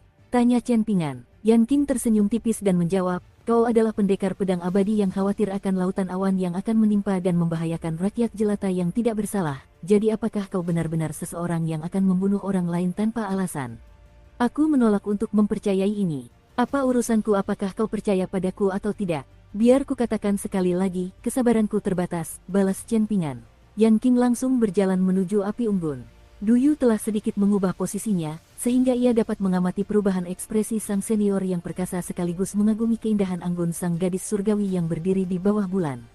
Namun, rahang Duyu perlahan ternganga. Seberkas cahaya biru melesat menuju bidadari berbaju putih yang mampu menyaingi pancaran cahaya bulan. Setelah itu, Yan Qing diangkat ke udara seolah-olah dia adalah anak ayam kecil dan dibawa ke atas atap. Pria tua yang perkasa itu berdiri di puncak atap dan berputar dalam lingkaran, menyebabkan wanita muda yang cantik itu berputar dalam lingkaran yang lebih besar lagi. Terdengar suara desisan keras. Yan Qing diluncurkan ke kejauhan dan menghilang dari pandangan. Chen Ping'an melompat turun dari puncak atap dan berjalan kembali ke tangga untuk duduk. Duyu menelan ludah dan menyeka mulutnya dengan tangannya. Chen Ping'an melambaikan tangan dan berkata, "Kalian bisa pergi sekarang." Duyu baru saja akan mengucapkan selamat tinggal dengan hormat. Namun, ekspresi kesal dan sedikit menyesal tiba-tiba muncul di wajah sesepuh yang perkasa itu. Setelah itu dia melesat ke udara dan menyebabkan getaran hebat yang menyebar di seluruh kuil, mirip dengan yang pernah dia sebabkan di dermaga danau bambu hijau. Duyu merasa sedikit ragu. Haruskah dia pergi, atau haruskah dia tinggal? Dia belum mengucapkan selamat tinggal, jadi pergi begitu saja terasa sangat tidak sopan. Namun, jika dia tidak pergi, bagaimana jika senior yang perkasa itu tiba-tiba mulai menyayangi gadis surgawi yang cantik itu? Bagaimana jika dia kembali dengan gadis surgawi Yan King yang lembut dan lentur untuk menikmati keintiman di sini? Bulan itu indah, dan gadis surgawi itu bahkan lebih mempesona. Du Yu langsung menamparkan wajahnya sendiri. Dia menyandang karung rami di punggungnya dan segera pergi.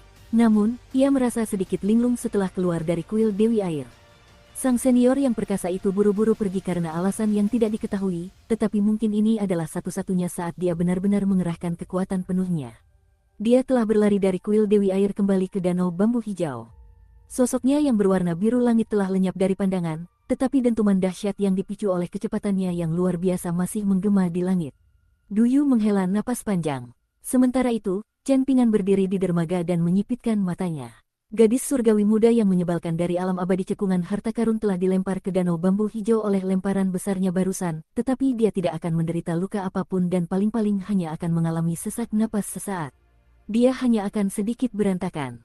Namun, ketika Chen Pingan menyadari bahwa penguasa danau bambu hijau kemungkinan besar berada di dekatnya, ia tidak punya pilihan selain bergegas untuk memeriksa situasi. Benar saja, Yan King menghilang tanpa jejak setelah jatuh ke danau. Chen Pingan mengambil jimat penerangan giok murni menggunakan jari telunjuk dan jari tengahnya. Tepat saat dia hendak melepaskan jimat yang ada di antara ujung jarinya, penguasa danau Yin Ho, yang mengenakan jubah naga berwarna merah keunguan, muncul dari permukaan danau dan berjalan keluar. Berdiri di sampingnya adalah Yan King, kultivator wanita muda yang tampaknya baru saja dibebaskan dari batasan keabadian, dan dia memiliki ekspresi marah saat dia menatap tajam ke arah Chen Pingan. Penguasa danau Yin Ho memberi isyarat dengan tangannya dan menjelaskan dengan senyum tipis, "Saya khawatir dengan keselamatan gadis surgawi Yan King saat itu, jadi saya mengaktifkan teknik abadi kecil setelah melihat betapa kritisnya situasi ini, mencoba mengurangi momentum jatuhnya gadis surgawi Yan King saat ia menabrak danau. Mohon maaf jika saya telah menyinggung perasaan Anda, dan silakan kembali ke tepi danau, gadis surgawi Yan King." Ekspresi Yan King sedingin es saat dia mengeluarkan sisa cairan dari tubuhnya dan terbang kembali ke dermaga. Yan King tidak dapat membayangkan apa yang akan terjadi jika pelaku utama di balik kesulitannya tidak segera datang ke dermaga. Chen Pingan meliriknya dan bertanya, "Kau belum mau pergi? Aku tidak bisa membantumu lagi jika kau menikmati teh dari kepala kanal sungai alga, tetapi aku bisa membantumu jika kau menikmati rasa air danau bambu hijau." Yan King mendengus dingin sebelum terbang menjauh di terpa angin. Chen Pingan menatap ekspresi waspada Tuan Danau Yin Ho dan terkekeh. "Kau seharusnya sangat menyadari fakta bahwa aku bisa membunuhmu dengan relatif mudah jika aku benar-benar berniat melakukannya." Yin Ho mengangguk dan menjawab, "Memang benar demikian, jadi saya sangat penasaran mengapa Dewa Pedang memilih untuk mengampuni saya." Chen Pingan melihat sekeliling dan tidak mengatakan apapun. Kaki Raja Danau Yin Ho tetap berada di dalam air sepanjang waktu. Tidak hanya itu, tetapi lautan awan gelap mulai berkumpul di atas wilayah danau bambu hijau lagi. Sebenarnya apa yang terjadi dengan surat rahasia yang dikirim oleh pengawas prefektur kota pengiring kekaisaran ke ibu kota saat itu? Tanya Chen Pingan. Raja Danau Yin Ho tidak ragu sedikit pun saat menjawab, "Isi surat itu bukanlah hal baru, dan saya kira Dewa Pedang mampu menebak apa yang ditulis oleh pengawas prefektur. Ia tentu saja berharap teman baiknya di ibu kota dapat membantunya melanjutkan penyelidikan kasus ini dan akhirnya membatalkan vonis setelah kematiannya. Setidaknya, teman baiknya harus menemukan kesempatan untuk mempublikasikan kebenaran mengenai kasus ini. Namun, ada satu catatan dalam surat itu yang mungkin belum bisa ditebak oleh Dewa Pedang." Di akhir surat, pengawas prefektur mengatakan bahwa temannya tidak perlu terburu-buru dan membahayakan dirinya sendiri dengan menyelidiki masalah tersebut jika dia tidak mampu menjadi pejabat tinggi di pengadilan abadi, agar dia tidak gagal membatalkan putusan dan menjadi korban lain. Chen Pingan mengambil sebotol anggur dari udara kosong, membuka segel tanah liatnya, dan mulai meminumnya perlahan. Raja Danau Yin Ho melanjutkan penjelasannya, sambil tersenyum, "Saya memiliki beberapa jaringan di ibu kota, dan Dewa Pedang juga mengetahui hubungan buruk saya dengan kota pengiring kekaisaran. Karena itu, saya tidak memiliki motif tersembunyi ketika saya memerintahkan kepala kanal aliran alga untuk mengikuti utusan tersebut, dan saya hanya ingin surat rahasia itu berhasil dikirim ke ibu kota. Selain itu, saya juga memiliki beberapa bawahan dan hubungan baik di ibu kota, jadi saya menyuruh kepala kanal untuk membantu teman baik pengawas prefektur menikmati perjalanan yang lebih lancar melalui istana kekaisaran selama dia bersedia menyelidiki kasus ini dan membatalkan putusan tersebut. Namun, aku tidak menyangka bahwa Dewa Kota Imperial Accompanying City akan begitu teguh pendiriannya, langsung membunuh seorang pejabat istana kekaisaran, seseorang yang sudah menjadi pengawas prefektur." Tidak hanya itu, tetapi dewa kota itu sama sekali tidak menunjukkan kesabaran, bahkan tidak menunggu pengawas prefektur itu meninggalkan Imperial Accompanying City sebelum membunuhnya. Ini sebenarnya cukup merepotkan, dan dewa kota itu mungkin bertindak karena putus asa, tidak punya waktu untuk mempedulikan hal lain dan hanya mencoba untuk menghilangkan akar masalahnya terlebih dahulu. Setelah itu, entah bagaimana tersiar kabar bahwa kepala kanal Alga Extreme berada di ibu kota, dan ini menyebabkan dewa kota Imperial Accompanying City mulai bersekongkol juga. Dia memerintahkan seorang bawahan kepercayaannya untuk membawa sosok dupa yang belum sepenuhnya terbentuk ke ibu kota untuk diserahkan kepada teman baik pengawas prefektur. Cendekiawan pilihan itu belum mengisi posisi kosong di Istana Kekaisaran pada saat itu, jadi dia menyetujui syarat-syarat kuil Dewa Kota Imperial Accompanying City tanpa ragu-ragu. Karena itu, saya telah menginstruksikan kepala kanal Alga Extreme untuk kembali ke Danau Bambu Hijau.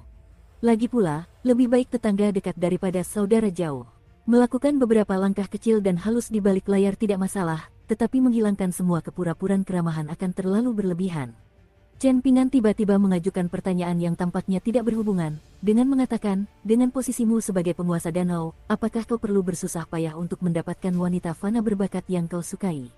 Penguasa danau Yin Ho tersenyum tipis dan menjawab, pertama-tama, rakyat jelata itu naif, dan mereka lebih takut pada kekuatan daripada kebajikan. Kedua, bukan istana naga saya yang membutuhkan pelayan cantik. Ketiga, 3 sungai dan 2 kanal juga membutuhkan pelayan, begitu pula bawahan saya.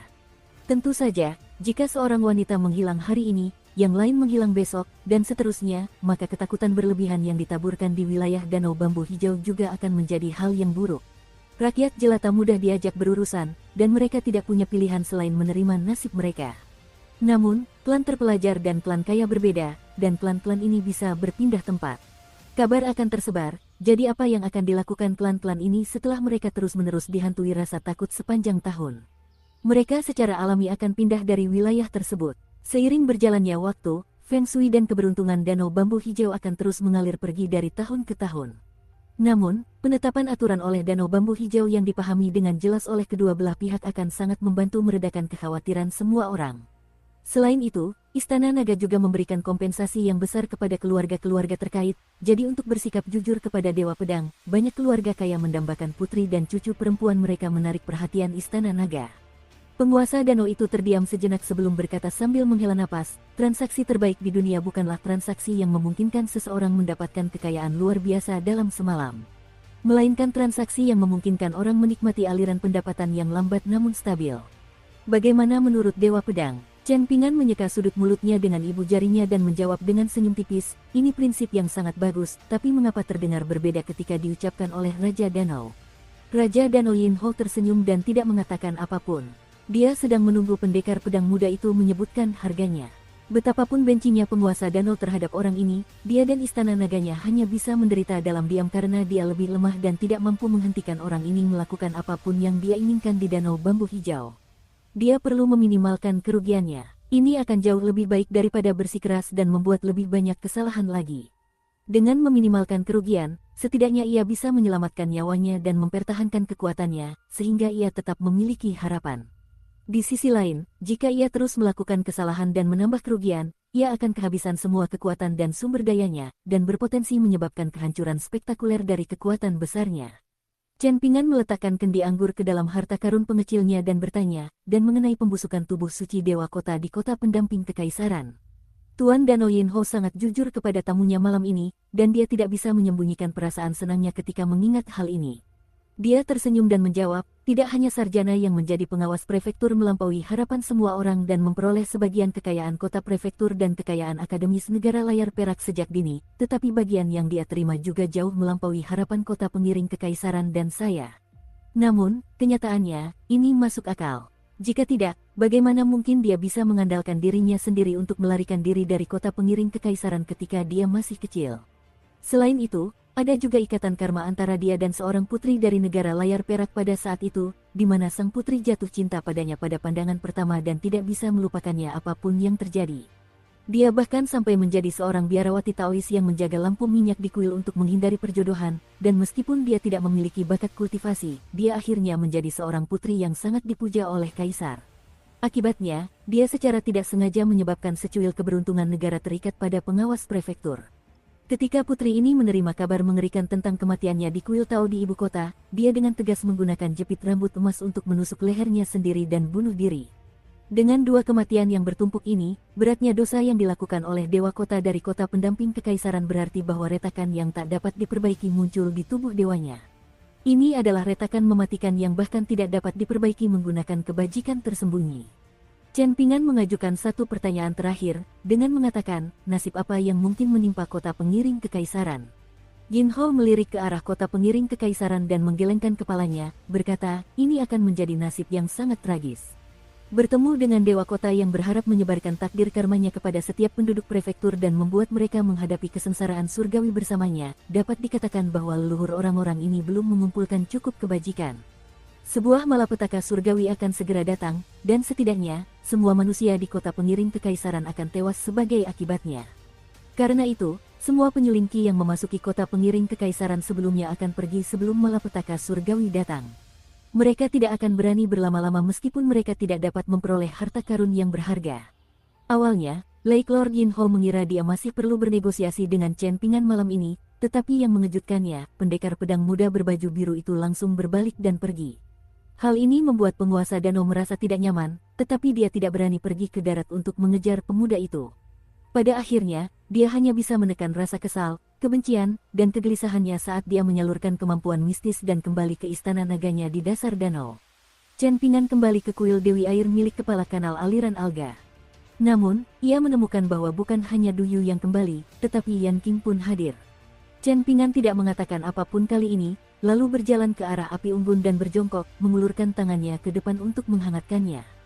Du Yu berjongkok di sampingnya dan berkata, aku melihat gadis surgawi Yan Qing kembali ke sini barusan, dan setelah mengingat bahwa karung berisi harta berharga milik senior masih tergeletak di sini tanpa penjagaan, aku merasa cemas dan segera bergegas kembali ke sini. Setelah memasuki kuil, Yan Qing berdiri di tangga sepanjang waktu dan mengamati kultivator dari istana kapak hantu. Dia tidak memiliki banyak kesan tentang Du Yu di masa lalu, dan dia hanya pernah mendengar tentangnya sekali atau dua kali karena orang tuanya adalah pasangan Dao abadi dari pegunungan. Dia hanya tahu bahwa dia adalah orang yang suka menindas yang lemah dan takut pada yang kuat, serta suka mencari hiburan sambil berkelana di dunia kultivasi. Saya hanya di sini untuk menanyakan satu prinsip saja, dan saya akan pergi setelah mengajukan pertanyaan ini, kata Yan Qing. Namun, Chen Ping'an tetap termenung dan diam sambil menatap api unggun dengan saksama. Yan Qing terdiam sejenak sebelum bertanya, mengapa kau menyerang Helu? Mungkin kau mendengar tentang beberapa perbuatan jahat yang dilakukan oleh danau bambu hijau dari Du Yu, jadi bisa dimengerti mengapa kau bertindak seperti itu terhadap mereka. Namun, seharusnya kau tidak bertemu Helu sebelumnya. Du Yu memutar matanya dan membuat ekspresi wajah tidak senang. Lihatlah ini, dia benar-benar datang ke sini untuk mencari keadilan bagi kekasihnya yang tampan. Dia pantas menerima nasib dilempar ke danau bambu hijau oleh si senior yang perkasa. Yan Qing sudah siap secara mental menghadapi orang ini yang berpura-pura buta dan tuli. Namun, yang mengejutkannya, Chen Ping'an berkata perlahan, kata-kata pertama Helu untuk mencegahnya bukanlah untukku, melainkan untuk kepala kanal alga ekstrim yang telah mentraktirmu minum teh. Yan Qing tidak bodoh, dan dia tentu menyadari hal ini. Hal ini karena Helu pada saat itu merasa bahwa aku adalah seorang kultivator yang memiliki basis kultivasi yang bahkan lebih tinggi daripada kepala kanal aliran alga, lanjut Chen Ping'an. Yan Qing ingin mendengarkan lebih lanjut, jadi dia ragu sejenak sebelum memutuskan untuk duduk di puncak tangga. Namun, pendekar pedang abadi berbaju biru itu langsung meliriknya sekilas. Yan Qing langsung berhenti bergerak begitu melihat tatapan menakutkan di mata Chen Ping'an. Pendekar pedang abadi berbaju biru itu tiba-tiba mengalihkan pandangannya dan terus menatap api unggun dengan saksama, sekali lagi terdiam. Jelas bahwa dia belum selesai berbicara, tetapi sepertinya dia tidak berminat untuk melanjutkan perkataannya. Yan Qing merasa semakin malu dan marah. Apakah dia begitu tidak pantas sehingga pria itu bahkan tidak mau repot-repot mengucapkan beberapa kata lagi? Jantungnya berdebar kencang, dan dia tidak ragu lagi saat dengan cepat melompat ke udara dan melayang di atas angin. Du Yu ragu sejenak sebelum akhirnya berdiri dan pamit. Chen Ping'an mengangguk sebagai tanda mengerti. Dia terus menatap api unggun. Akal sehat tidak hanya dimiliki oleh individu yang berkuasa, juga tidak hanya dimiliki oleh individu yang lemah. Seseorang tidak akan menjadi lebih rasional karena mereka lebih kuat, dan seseorang juga tidak akan menjadi kurang rasional karena mereka lebih lemah. Namun, prinsip ini tampaknya hanya dimiliki oleh Chen Ping'an. Itu bukan milik Du Yu, bukan milik Dewi Yan Qing, dan bukan pula milik Helu yang luar biasa. Dunia kultivasi negara penyiksa air masih memiliki Som Yusao. Danau gulungan bambu yang kotor dan kacau itu masih menyimpan jenderal entitas Yin yang rela membunuh bawahannya yang gila. Lembah hantu jahat yang dipenuhi hantu dan kerangka itu masih dihuni oleh kultivator pedang purang dan pemimpin sekte Zukuan. Namun, di Silver Screen Nation dan Verdant Bamboo Lake ini, tidak ada satupun orang terkenal yang hadir. Saat memikirkan hal itulah Chen Pingan terdiam. Chen Pingan tahu mengapa prinsip sederhana ini tidak beresonansi dengan Duyu, Yang King, Helu, dan yang lainnya. Ini karena prinsip seperti itu sama sekali tidak akan memberi mereka manfaat. Sebaliknya, itu akan membuat mereka merasa terbebani saat menempuh jalan kultivasi, merasa tidak mampu mengendalikan diri dan menangani masalah dengan cara yang memuaskan. Dalam hal ini, bukan berarti mereka tidak memahami prinsip sederhana tersebut, melainkan mereka berpura-pura tidak mengerti meskipun sebenarnya mereka mengerti. Jalan agung itu jauh dan tinggi, dan pemandangan di ketinggian yang luar biasa itu terlalu memikat. Sebaliknya, dunia fana itu rendah dan penuh lumpur, dan segudang emosi yang terjadi di sana sama sekali tidak berarti di mata mereka. Memang, tidak selalu baik untuk memahami dan menyelidiki hal-hal yang tidak berkaitan dengan diri sendiri. Sebagai contoh, Chen Pingan tidak perlu bertanya kepada Raja Danau Yinho mengapa Istana Kekaisaran Negara Layar Perak tidak mengevakuasi penduduk kota pengiring kekaisaran. Hal ini wajar karena takdir karma akan tetap ada meskipun penduduknya melarikan diri dari kota tersebut. Karena itu, Kaisar Negara Layar Perak memilih untuk tetap diam meskipun ia sepenuhnya menyadari fenomena aneh yang mengelilingi kota pengiring kekaisaran serta alasan di baliknya.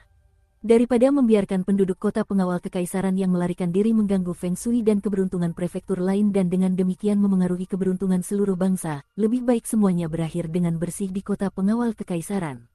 Inilah alasan mengapa para pejabat dan klan kaya di kota pengawal kekaisaran masih tidak menyadari malapetaka yang akan datang yang menggantung di atas kepala mereka, dan mengapa masih ada pemuda-pemuda boros yang dengan riuh berhamburan keluar kota untuk berburu dan bersenang-senang. Saat pagi tiba, akan terdengar suara kereta yang ditarik sapi berderap memasuki kota dengan muatan penuh kayu bakar.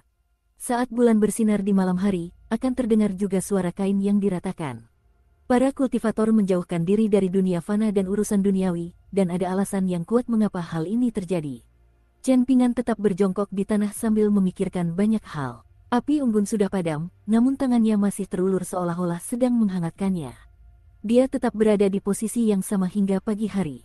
Chen Pingan berdiri dan meletakkan karung rami di dalam harta karun pengecilnya, setelah itu ia mengenakan topi bambu dan sarung bambunya lalu mengambil tongkat pendakiannya. Ia pun berjalan menuju kota pengiring kekaisaran. Dia tidak mengunjungi kuil dewa kota terlebih dahulu, dan juga tidak mengunjungi kuil dewa api. Sebaliknya, ia memutuskan untuk mengunjungi sebuah rumah hantu yang telah ditinggalkan selama bertahun-tahun. Setelah itu, ada beberapa hal yang perlu dia lakukan. Di bawah kegelapan malam, seorang pemuda berbaju biru melompati tembok kota dan memasuki kota pengiring kekaisaran. Ada jam malam di kota itu, dan Chen Pingan pergi sendirian ke kediaman hantu tersebut. Dia telah menanyakan tentang tempat ini ketika berbicara dengan para pemilik toko dupa sebelumnya. Suasana gelap dan sunyi saat Chen Pingan berdiri sendirian di luar pintu masuk. Dia memandang gerbang halaman yang sudah sangat lapuk, dan sudah tidak ada lagi patung dewa pintu atau bait musim semi yang terlihat. Bahkan hingga ajal menjemput, cendekiawan yang kemudian menjadi pengawas prefektur itu masih belum mampu meraih keadilan dan membalas dendam atas kematian orang tuanya. Lalu bagaimana dengan Chen Pingan dari Clay Fase Eli? Pemuda yang tak lagi mengenakan sandal jerami dan tak perlu lagi mendaki gunung untuk mengumpulkan tanaman obat itu melepas topi bambunya. Terdapat para ahli pemurnian ki dari berbagai wilayah dan kekuatan yang bersembunyi atau tinggal di dekat kediaman hantu tersebut. Mereka sudah berada di sini sejak lama. Namun, pada saat ini, bahkan para penyaring ki yang paling lambat dan lemah di antara mereka pun merasa terkejut dengan perasaan panik yang tiba-tiba dan misterius menyelimuti pikiran mereka.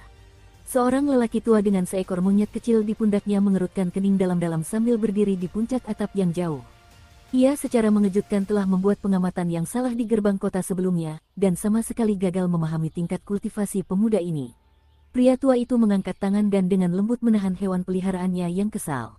Adapun para sampah tak berguna yang sudah merasa tertekan dan tidak mampu menyalurkan energi spiritual mereka dengan benar tanpa alasan yang jelas, mereka tentu saja tidak berani keluar untuk melihat makhluk perkasa mana yang telah muncul di daerah tersebut. Ketika pemuda itu melepas topi bambu dan tas bambunya lalu membuatnya lenyap begitu saja. Lelaki tua itu mulai berjalan mundur. Di jalan yang lebar dan di luar pintu masuk rumah hantu yang kumuh itu, lengan baju biru pemuda itu berkibar meskipun tidak ada angin. Tubuhnya langsung lenyap tanpa jejak. Seberkas asap biru menembus langit malam. Pada akhirnya, Benda itu mendarat di luar kuil Dewa Kota di kota pendamping kekaisaran. Seorang hakim bela diri bertubuh kekar yang mengenakan baju zirah besi muncul di luar kuil Dewa Kota dan memerintahkan dengan suara hikmat, "Perkenalkan diri Anda." Namun, kultivator pedang muda itu hanya menjawab dengan mengangkat tangan. Pedang abadi perlahan meluncur keluar dari sarungnya sebelum berputar di udara, akhirnya mendarat di tangan pemuda berbaju biru. Dia memegang pedang secara horizontal di depannya dengan satu tangan, menempatkan jari telunjuk dan jari tengah tangan lainnya di bilah pedang dan perlahan menggesernya ke arah ujung pedang. Bilah pedang itu pada awalnya sudah berwarna emas pekat dan berkilauan, tetapi kilaunya menjadi semakin cemerlang setiap inci jari-jari pemuda itu menyusuri bilah pedang tersebut. Pemuda itu menyipitkan matanya dan menatap cahaya pedang yang spektakuler yang menyelimuti tangannya, bergumam, "Entah itu takdir karma atau cobaan surgawi, aku, Chen Pingan dari Gang Fas Tanah Liat, akan menghadapi semuanya."